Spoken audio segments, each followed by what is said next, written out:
Named Tom Johnson. I used to play for Exeter Chiefs in England rugby, and now I have my own gym and wellbeing company. Brilliant. So you made the transition from being a professional rugby player into the health and fitness industry. Just a little bit of quick insight then in terms of how the level 3 diploma in personal training fitted in around still having your full-time career as a professional rugby player. Yeah, it was great. You need flexibility from the day job and from the training, because the same weeks are never back to back, depending on what days you're playing, depending if you get selected or not. And actually it played into my hands not being selected in that sort of final year. I could really get some time done, and thankfully Ash and his team were very flexible to let me complete the courses and the modules when I could do it. There was no time pressure on it, but ultimately I had a deadline because I was looking at retiring that year. And mate, so like we were going through the course together. You were still playing professional rugby to a high level, and it was like around your training schedules and your playing commitments and so forth. How did you find that your career as a professional rugby player, you obviously got lots of accolades as a professional rugby player as well, how did you find that those lessons you learned throughout that career transitioned for you with that level 3 personal training qualification into the health and fitness industry? I think it stems from I've always had a passion for training. I think people that have played with me before will always know I was always tried to be one of the fittest there. I took great pride in that. So I knew that I wanted to be in this industry and to help others. And I think from just my experiences from the physio room to the weights room and also the pitch, actually learning about how the body moves and how people feel after sessions and aches and pains, and how the physios used to sort me from lower back issues to shoulder issues was it transferred very easily into, suddenly I was coming across people with very similar injuries or very similar niggles and being able to help them from the experience that I've had on the pitch.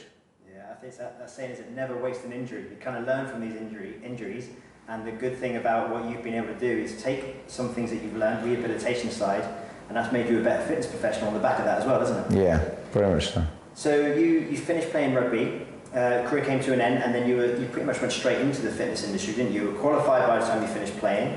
What was those first steps for you, going from that professional playing capacity to being in the health and fitness industry as a personal trainer? I think I always knew where I wanted to get to, and I'm still a long way from where I want to get to in the health and wellbeing industry. But I knew that I had to go back to basics. I had to see if I enjoyed the industry first and foremost. Could I see myself coaching 30 clients a week, or 30 hours a week, which is pretty heavy going on the old on the body and the mind, of constantly coaching, making sure the program's up to speed, making sure you're progressing everyone, touching base with everyone. It's not a 1 hour service where you're right, see you same time next week. It's WhatsApps, it's messages, it's phone calls. It really is a 24/7 job, and it was great just to be able to transition that. I've forgotten what the question was. We have to start that one again. Edit. That's what the edits are for, mate. Honestly, the amount of time I edit myself. I was going well then as well. Then I'll just. I can still use some of that. Don't you worry. No, so I'll repeat it. What was it? What was the point? Okay, so from rugby into the health and fitness industry, right? If you want, you can talk about the first setup that you had. That. Yeah. That's yeah. So why? Yeah. Okay, so how was it? Going from the constraints of being a professional rugby player, obviously a heavy schedule, lots going on week to week. When you finished doing that, and then you came into the health and fitness industry as a personal trainer, how did you find that transition went? What was the early days and the early stages for you as a personal trainer? The early days for me, as I didn't go into, a lot of people go into the sort of the big corporate gyms, and I knew, and thankfully through rugby and the connections, there was an opportunity to put a bit of a spit and sawdust gym together in a small sort of basement. But it was mine, and I could train my clients one-to-one, and I wanted to have that. I wanted to have that ability to, because my whole being with the health and well-being, especially big gyms, is trying to make, everyone's on their own journey, everyone's got their own goals. They need to be in an environment where they can achieve that and not feel threatened or anxious just because they're in the wrong environment. So by having a very rudimental gym and facility, it meant they could be themselves, and then I built my client base up off that. And this gym here is a reflection of that. It's still one-to-one. It's based around one-to-one training. It's just done on a slightly larger scale. Yeah, and I remember speaking to you when you first stepped out, and you had that facility that you were using, great for training one-to-one clients, but I knew your ambition wasn't just to stop there. You had bigger ambitions than that. And that was, I think, any gym that ends up like this, you've always got a first stage, and that was your first stage. Yeah. And then you built up your client base, and then you've set this place up, an amazing health, wellness, training facility. Number 6 on the outskirts of Exeter, within an amazing place.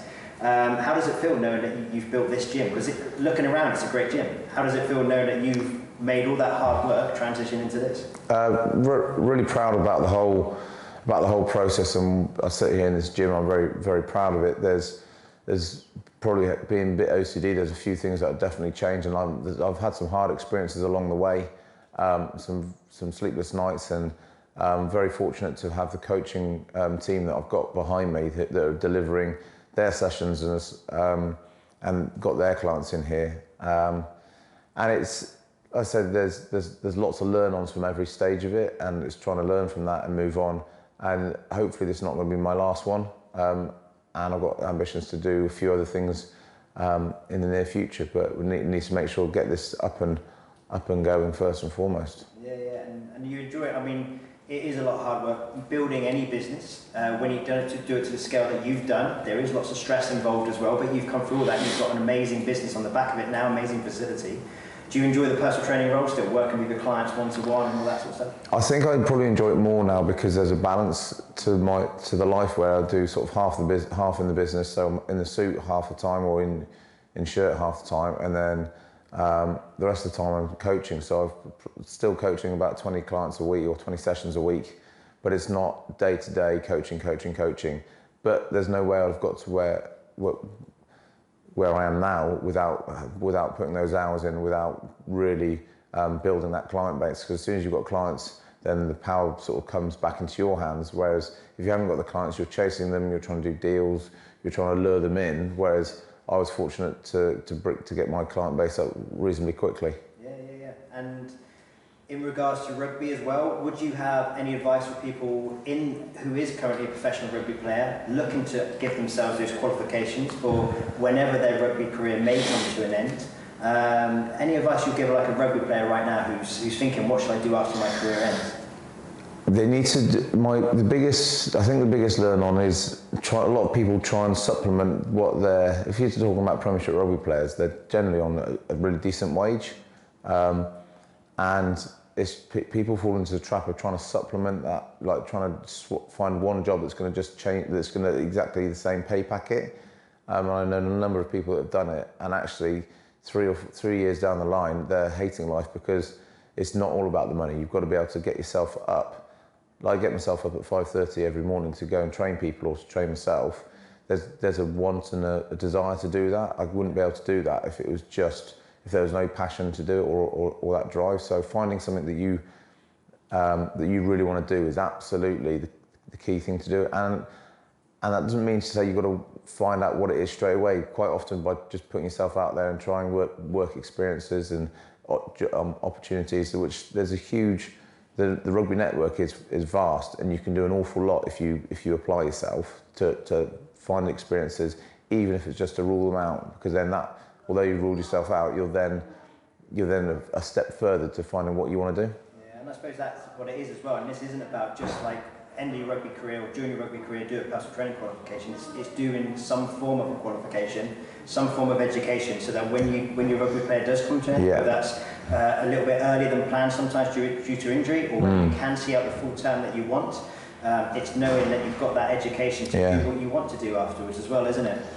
Because there is that element of, as soon as that professional career can end, where you've got that structure week in, week out, and when that stops, that can be a tricky transition, can't it? So it's having that education to do something you want to do afterwards. That's quite important, right? Oh yeah, and I never really considered a rugby career as a viable career for me, and I did a sports science degree before I got my first rugby contract, and then and that's always been in the back of my mind that I needed to add on to that, and hence Performance Training Academy was a simple